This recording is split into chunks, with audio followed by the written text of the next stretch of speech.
জানো তো, তোজোরও না অনেক দিন পরে ট্রেন জার্নি করছে, প্রায় ওই 1 বছর হতে যাবে।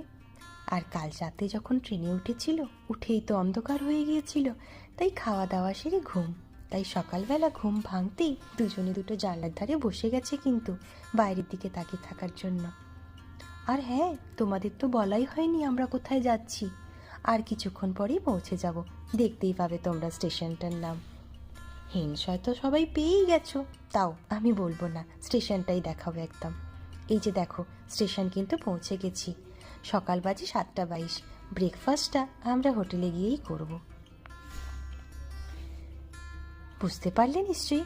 হ্যাঁ, ঠিকই ধরেছো, আমরা রাজস্থান এসেছি যোধপুর বেড়াতে। শুধু যোধপুর ঘুরবো না, যোধপুর আর জয়সলমীর, এই দুটোই আমরা ঘুরবো।